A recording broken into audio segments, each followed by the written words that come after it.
Oh man, what a journey this has been, guys.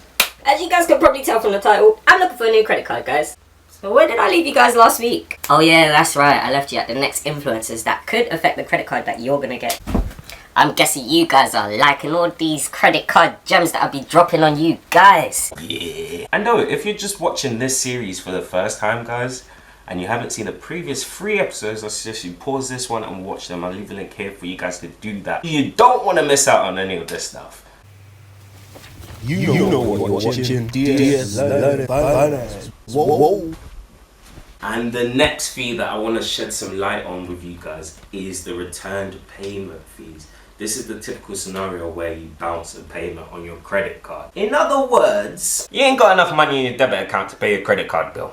But there's also other reasons, but that's probably the most likely reason. An unlikelier reason could be, hey, the debit account that you normally pay the credit card through might be frozen or might undergo a closure. Basically, there's a plethora of reasons why you could face a returned payment fee, guys.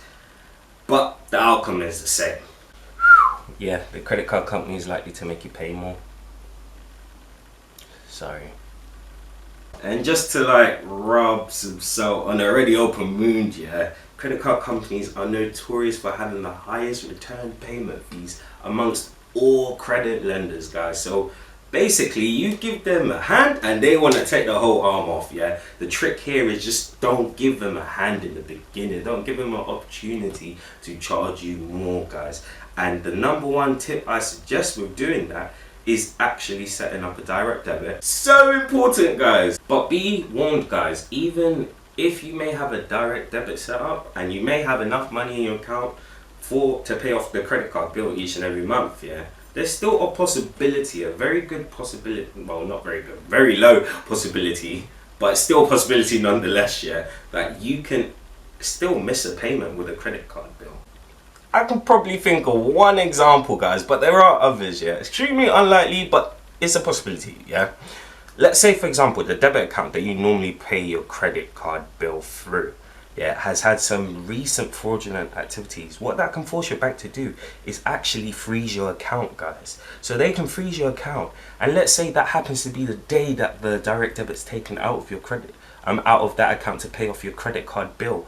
That can make you miss a payment. Fortunately, guys, yeah, credit card companies do understand these possibilities. There are valid reasons, just like the one I've mentioned, yeah, where you may actually miss a payment, and technically it's not your fault. So what we would like to think is that credit card companies, and they're understanding, they're humans. Obviously it's a company, but it's run by humans. They're understanding of these events. So they'll know that in those cases, okay, this is a very valid reason why that person may have missed a payment. And so in those cases, they're more likely to be forgiven. Not guaranteed, but more likely nonetheless, if you get what I mean. And in some cases, they've been known to even waive these payment fees. But if you simply just forgot, or you didn't have enough money to put into your debit account to pay off your credit card bill, yeah, be prepared to get burned, guys, yeah. On to my final fee to talk about, guys, late payment fees. Yeah, this is probably the number one fee that everyone thinks of when it comes to, oh no, I've missed a credit card bill. This is probably like the number one fee that comes to their head. And it crosses over a lot with purchase fees. Perfect example of a late payment fee is you basically forget to pay your credit card bill, yeah, which quite normally happens. You forget to pay it and you pay it the day after, all off in full. Or you don't even forget to pay it, but it happens to be on a bank holiday or a weekend where certain bank transactions can't happen. And then you decide to pay it the following working day. That's a typical example of a late payment fee. You guys can probably guess what I'm about to say. What solves the majority of the fees is... That's right, guys. Direct debit. Setting up a direct debit yet again solves this problem hugely, immensely. I know I've said this several times, guys, yeah, but I cannot stress it enough how much direct debits prevent you from paying certain majority of the credit card fee. Direct debit, having that set up and constantly ensuring that there's enough money in that debit account to facilitate those credit card bills each and every month, way in advance. It's just so many problems, guys. So many problems. So I strongly urge, make sure that you get the direct debit set. And that's the end of my 4-part sequel to how to pick the right credit card for you guys individually. I really enjoyed talking about this, guys, and yeah, basically what I've done is just spoken about the negative things that credit cards can offer you. There are a lot of positive things. I like to deal with worst case scenario, and that's personally the best way to look at investments. Actually look at the worst case scenario and see what the realistic scenario is and work around it that way.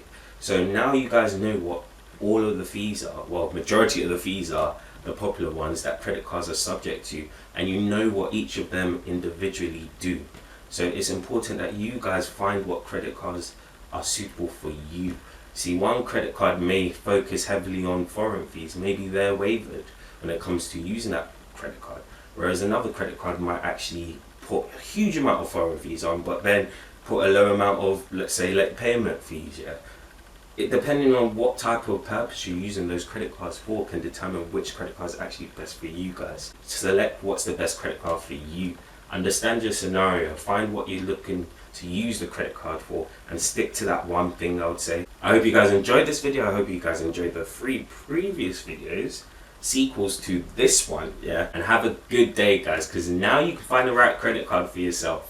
It's your favorite YouTuber, guys, Dami Solara. I talk about stock market investments, property investments, financial management too, giving you guys that consistent content, you know, before you guys can go about doing whatever you're going to do for the rest of the day. Stay with me, like, subscribe, and share, people. What? DS Learning Finance. Whoa. Bye, guys. Whoa.